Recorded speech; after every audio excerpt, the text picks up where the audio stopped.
Pregnant and sick, I received a video of my husband and my best friend, together, in my bed. I didn't scream. I didn't cry. I pretended not to know. I planned everything in silence, and when he realized what I had done, it was too late. My name is Emily. I'm 34 years old. And until 5 months ago, I believed I had a perfect marriage. Michael and I had been together for 7 years, married for 4. After 2 years of trying, we finally managed to get pregnant. Our son, whom we would call Matthew, was our miracle. In the 24th week, I started having complications: high blood pressure, risk of preeclampsia. The doctor recommended complete bed rest. 2 weeks later, the situation worsened, and I was hospitalized. Jessica, our neighbor for 2 years, offered to help. She would bring food to Michael, offer him rides to visit me, and even bring things I needed to the hospital. We became close during my pregnancy, or at least I thought we had. She's an angel, I would tell the nurses. I don't know what we would do without her. Michael would visit me every day after work, always with flowers, always affectionate, always concerned. Or so it seemed. In the 3rd week of hospitalization, I received that anonymous message. The video had been recorded on someone's phone. I later found out it was from the housekeeper who cleaned our house once a week. Apparently, Jessica and Michael didn't know that she had changed her workday that week. In the video, besides the explicit betrayal, there were conversations, plans. When the baby is born, it will be easier, Michael said. She'll be too busy to notice. What if she finds out? Jessica asked. She depends on me, he replied, with a confidence that now makes me nauseous to remember. Financially, emotionally, where would she go? After the nurse left, I watched the video again and again. I memorized every word, every gesture. I didn't cry. I didn't have a breakdown. My baby was more important than any impulsive reaction. That night, when Michael came to visit me, I smiled as I always did. "How was your day, honey?" I asked. "The usual, boring meetings," he replied, kissing my forehead. "Jessica sends her regards. She wanted to come, but she had an appointment. I can imagine what kind." "That's too bad," I replied. "She's been so helpful." As he told me about his day, I observed him. The man I had loved for 7 years was now a stranger, a liar, a traitor, but I would be smarter. The first thing I did was call my sister, Sarah. She came to the hospital the next morning after Michael left for work. "I need you not to react," I told her before showing her the video. Sarah almost broke my phone when she saw it. "I'll kill him," she said through gritted teeth. "No," I calmly replied. "We'll do better than that." We developed a plan. Sarah was a lawyer, which would be extremely useful. First, we needed evidence. More than just the video. We needed a solid case. "Michael thinks I'm weak and dependent on him," I explained. "Let's let him keep thinking that." Sarah hired a private investigator. We discovered that their affair had been going on for 8 months, since before my pregnancy. Meanwhile, at the hospital, I kept up appearances. Michael continued his daily visits, and I continued to be the loving, pregnant wife. What he didn't know was that I was moving pieces on the board. With the investigator's help, we discovered that Michael had opened a joint account with Jessica 3 months ago. Small amounts were being transferred monthly, planning for their future, I imagine. We also discovered that the company where Michael worked as financial director had some accounting irregularities. Nothing he had directly caused, but something he knew about and chose to ignore. Useful information. Between medical consultations and fetal monitoring, I studied our finances. Michael had always taken care of everything, and I had blindly trusted him. My mistake. I discovered that we had more savings than I imagined. A house almost paid off. Significant investments. "Does he think you don't know anything about this?" Sarah asked. "He thinks I only care about the baby's layette," I replied. After 5 weeks, I was released from the hospital with strict orders for bed rest at home. The hardest part of the plan would begin. When I returned home, Michael organized a small reception. Jessica was there, of course. "We were so worried," she said, hugging me. I smelled her perfume, the same one I found on our bedroom pillow a few hours later. "Thank you for taking care of him while I was gone," I replied with a smile. "I don't know what we would do without you." The look they exchanged was almost imperceptible. Almost. The following weeks were a test of my patience and acting skills. I was on bed rest, confined mainly to the bedroom and living room. Michael remained attentive in front of me. Jessica came to visit us frequently. What they didn't know was that I had installed discrete cameras at various points in the house, not to catch them again. I already had enough evidence, but to protect my version of events in case they tried to distort reality later. They also didn't know that, while they pretended to care about me, I was in constant contact with a divorce attorney, a forensic accountant, a therapist to keep me mentally stable, a private obstetrician, besides the one Michael knew about. Every move I made was calculated. Every smile, every thank you, every moment of feigned vulnerability was planned. One evening, I asked Michael to invite Jessica for dinner. "She's done so much for us. I want to thank her personally," I explained. During dinner, I raised my glass of juice.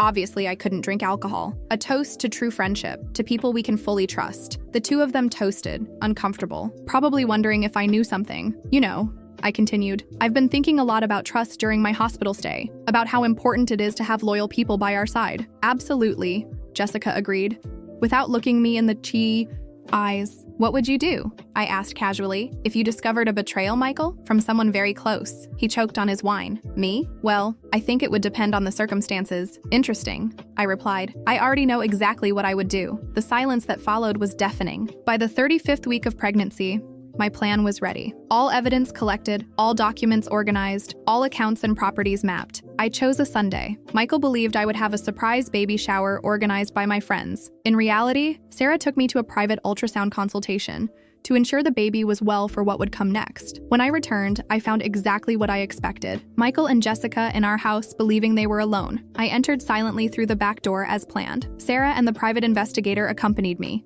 keeping their distance but ready to intervene if necessary. I found them in the living room, not in a compromising situation, but planning their future. I heard Jessica asking when Michael would tell me the truth. After the baby is born, he replied. I'll ask for a divorce when she's more stable. I'll say it wasn't working, that we grew apart. She'll never need to know about us. And how long? Until we can be together openly, a few months to avoid raising suspicions. That's when I cleared my throat, announcing my presence. The two froze. The color drained from Michael's face. Emily, I thought you were at the baby shower, he stammered. Clearly, I replied, my voice calm. Jessica, what a surprise to find you here. I just stopped by to drop off a gift for the baby. She quickly replied. How kind, always so thoughtful. I sat on the couch across from them, my prominent 35-week belly between us as a silent reminder of the gravity of the betrayal. So, I began, when exactly were you planning to tell me? After the birth? When the baby was a few months old? Or should I find out on my own when you asked for a divorce, Michael? Their silence was their confession. Emily, I can explain, Michael tried. Explain what? The video of you two in our bed while I was hospitalized? The bank transfers to the joint account? The plans to leave me right after the birth of our son? Which part would you like to explain first? His eyes widened. Jessica started crying. It wasn't planned, she sobbed. It happened. For 8 months? I interrupted. Including while I was fighting for our son's life in the hospital? This doesn't just happen, Jessica. This is chosen. Repeatedly. I handed Michael a folder. What is this? He asked hesitantly. They're copies. The originals are with my lawyer. You'll find the video, bank statements, reports from the private investigator, and a preliminary divorce agreement. Michael flipped through the documents, his face changing from shock to anger, then to fear. You can't do this. I already have. Let's talk about this, he tried. For the baby. It's exactly for the baby that I'm doing this, I replied. He deserves to grow up seeing his mother being respected. Jessica stood up to leave. I think you two need to talk alone. Sit down, I ordered with a firmness that surprised her. You're part of this. Stay until the end. I have some news, I continued. First, I've already filed for divorce. The papers were delivered to your office on Friday. You were too busy to notice them, apparently. Michael looked stunned. Second, those accounting irregularities at the company. I've already informed the board. They're interested in talking to you tomorrow. You didn't do that, he whispered. Third, about our house and assets. You always thought I didn't understand finances, didn't you? Surprise. Not only do I understand, but I've already protected my share and the baby's. Your lawyer will explain the details, but basically, your options are limited. Jessica tried to stand up again. As for you, I turned to her. Does your husband know you're here? She turned pale. We're separated. Interesting. That's not what he said when I called him an hour ago. You what? I also showed him some evidence. He is, understandably, devastated and very interested in discussing your division of assets. Jessica collapsed on the sofa. Now, let's get to what really matters, I continued. I'm not going to scream. I'm not going to make a scene. I'm not going to lower myself. I got up, smoothing my dress over my belly. Michael, you have until tomorrow to leave this house. You can take your personal belongings, nothing more. You can't kick me out of my own house, our house, I corrected, of which I am co-owner and where a 35-week pregnant woman resides. Your lawyer will love explaining to the judge why you should stay. He knew I was right. And what about our son? You'll have visitation rights, of course. Supervised initially. I clearly don't trust your judgment. This is ridiculous. Not as ridiculous as betraying your pregnant and hospitalized wife. I replied. But I'm open to negotiations through the lawyers. I turned to Jessica. As for you, I suggest you move. Soon. I've contacted the Homeowners Association about that unauthorized renovation you did last year. They're very interested. The two looked at me as if I were a stranger. And maybe I was. The Emily they knew no longer existed. How? Michael finally asked. How did you manage to do all this while on bed rest? Pregnant? I smiled. Do you really think that because I'm carrying a life I'm incapacitated? That was your biggest mistake, underestimating me. Michael left the house that night. Jessica put her house up for sale 2 weeks later. I didn't confront them with anger or petty revenge, but with dignity and determination. 3 weeks later, Matthew was born, healthy, strong, and perfect. Michael came to the hospital, but I kept my word. Supervised visits only. He protested at first, but when his lawyer explained how harmful it would be to contest this in court, especially with all the evidence I had, he agreed. The irregularities at the I company resulted in his dismissal, but not in criminal prosecution.